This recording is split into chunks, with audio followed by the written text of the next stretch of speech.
Hi everyone, I hope you all are doing well. This is Radhika here again, and this video is going to be about 6 tips on how to deal with hypervigilance after narcissistic abuse. So sorry, my son is in the background. He's actually doing a puzzle, but I thought in the meantime I would make this video. So what is hypervigilance? So hypervigilance is like a state of fight or flight in which is basically a side effect that you might have picked up being in extremely narcissistic environments or extremely toxic environments. If you grew up with a parent or a caregiver who was either narcissistic or extremely volatile emotionally, if they were abusers of any kind, like they had like an alcohol problem or a drug problem or any other addiction, or they were just emotionally or physically abusive. If you grew up in such an environment, even if it was not directed at you, it could have been directed at someone else. You as a human being would have picked up this habit of being hyper vigilant. So what is hyper vigilant is basically a habit where a person doesn't feel safe, and a person feels that they always have to kind of be aware of the environment to a deep degree to feel safe, or to try to control the environment to a big degree to feel safe. And it's a very intrinsic state, so you might not actually even recognize it in yourself unless you know what is hypervigilance, because you might just feel that, oh, I observe a lot more than other people do. But why do you observe more than other people? It's because you were raised in a certain environment, or you have been in a certain environment where you had to be aware to a great degree of what everyone around you is feeling. How is the emotional atmosphere of your house? Checking people's micro expressions, their tone of voice, their body language, just trying to understand, is someone upset, why did they use this particular word when they said something. um, like reading between the lines or sensing the atmosphere in a room. So what happens is, for such a child who has grown up in such an environment where he or she had to do it, or even if later in your life you have been in a toxic environment, it could still have triggered these things in you. um, the bodily sensations are extremely heightened, because you basically feel like to survive you have to know how your surrounding is basically how your surrounding is. So you have to know, is the environment happy, or is it bad, or can someone suddenly get angry where I am. And and what happens is, basically it gives a big effect to how we feel inside. So actually, even if someone gets angry, it might not be life threatening, because it's just someone getting upset. But what happens is, if you have associated anger with some sort of danger, which we as human beings we usually do. But if the association is very strong, and if it takes you back to some unhealed parts of yourself, even a random person getting angry can put you in fight or flight, which it might not do for another person. Because for those people, they feel like, okay, this person is angry, they are just expressing their anger, it's not a big deal, they'll just calm down after some time. But their story or their association with anger is different than your association with anger. So so that's why, if you have been through some sort of a narcissistic abuse cycle, or you have grown up in that environment, Hypervigilance can really stress out your nervous system because it causes you to pick up on a lot of clues from your environment, and then your brain keeps processing them and it keeps spinning stories around, why so and so said this or why so and so did that. And that's all because it was a part of your survival mechanism, it was a part of your coping mechanism. So if you grew up, you might still be doing these things which you actually don't need to do now because you will survive even if you don't do that. But sometimes we just have to train our brain and kind of tell our brain that you don't need to do that now. You did it when you were a child because you had to do it, because you kind of had to monitor your parents' moods, or you had to kind of monitor your friend group or your cousins or your extended family or your school environment, something like that. So but now as an adult, when you have some choice in your life, you don't actually have to do that. But because the brain is wired that way, it will keep doing that until you kind of form different circuits for it, for the brain to work from. So basically you can reprogram your brain to not be hyper vigilant. And I'm not saying hypervigilance is a bad thing, it's not. It's actually a good skill to have. And if you are an empath, which we all are to a certain degree, but if you're extremely high on the empathetic scale, it's probably something you have and it's actually a gift. But the problem is when you have a negative connotation with hypervigilance, like if you have this need to process everything you have seen, that can put a burden on your nervous system. But when you train your brain that yes, I do pick up on a lot of things, but I don't need to process all of them, they will get processed in the meanwhile. Like when you sleep, they do get processed, all the things that you pick up. So you don't have to like sit and overthink about it and analyze and figure out and do all those things. So that's when it becomes a problem. So it's a gift, it's not like you want to give up on the ability to perceive more, because it's actually a gift. It helps you live a better life, I think, if you know how to use it in a good way.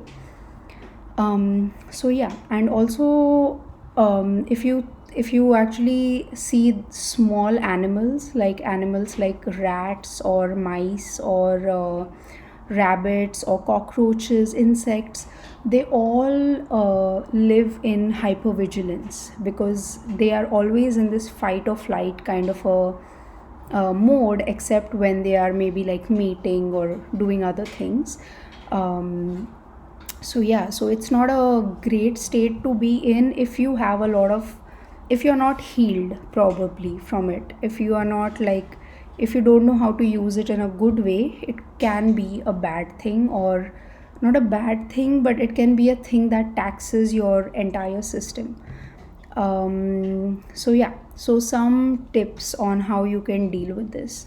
So I have 6 tips. The first one is affirmations are extremely helpful in this case. So the affirmations you can say are: I am safe, I am secure, I am loved, I am protected. So these four are good enough, I think. You can just repeat them as much as you want.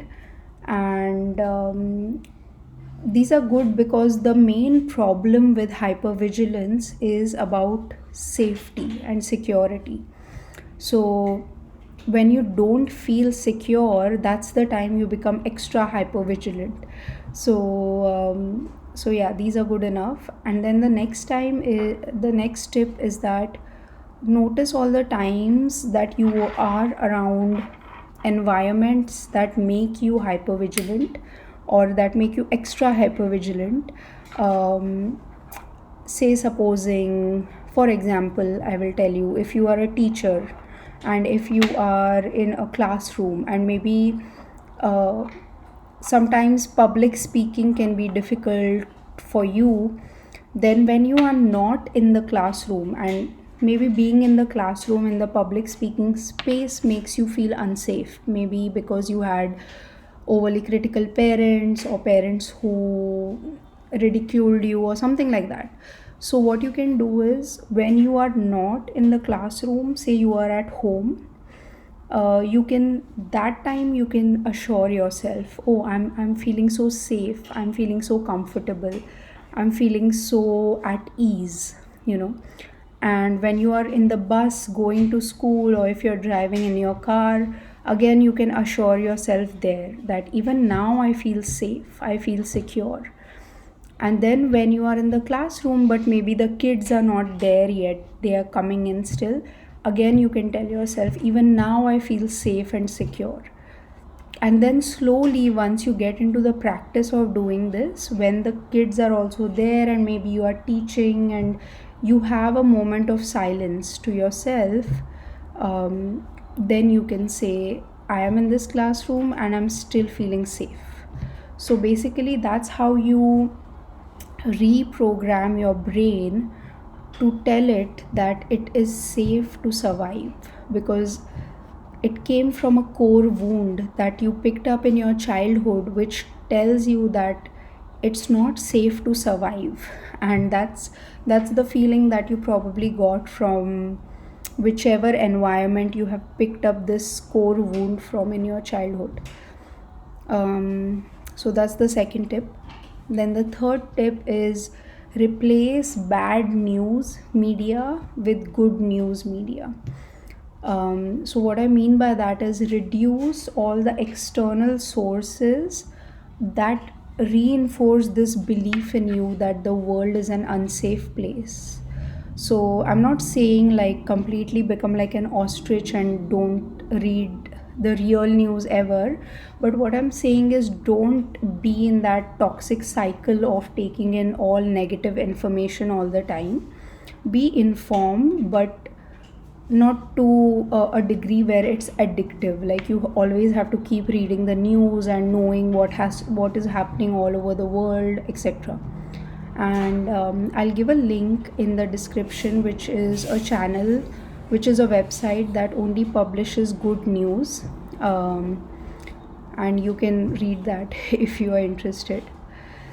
Then the next tip is, make a list of all the tough situations in your life that you have survived, and keep it handy in your phone and keep reading it. Then the next tip is, when you are in situations where you know that your hypervigilance is going to get like amped up, like say you go back to your birth family or something like that, where you know it's going to happen, uh, make an intention beforehand of being extremely aware of your own body. So keep all your energy inside your body. Don't give it to the external. Don't give it to what is so and so feeling, or he feeling, or she feeling, or why did they say this. Always keep the attention to yourself. Always keep asking yourself, like, am I feeling thirsty? Am I hungry? Do I have to rest now? Am I tired? Am I bored of this conversation? So always keep the focus on yourself, because your brain might go into an overdrive with the old stories that you have created in this environment. So you have to kind of break the old stories, old patterns, and you have to replace it with new stories. So the new stories can be about yourself, and you can make these whatever you want it to be. So you can make it to say that,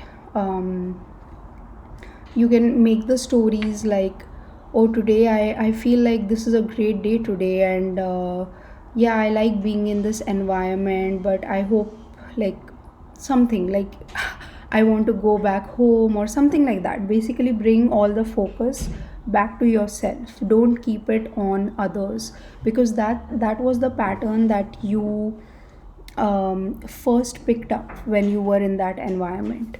So that is this tip, and it kind of It's difficult to do that in the beginning, but as you practice it more and more, especially if you're going back to the core environment, say you picked it in your family, right, when you were growing up, and say your dad was an alcoholic or something like that. So it will be difficult to go back to that environment and change this pattern, but it's a very potent technique. So if you just try it, it will actually give you good results if you keep at it.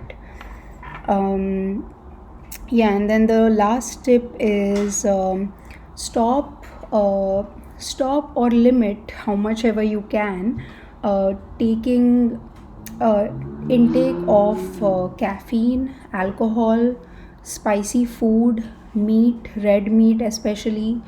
um, yeah, all of these food items, because all of these food items are caffeine and alcohol, they'll put your nervous system in an overdrive. So you are actually trying to calm down your nervous system at this point.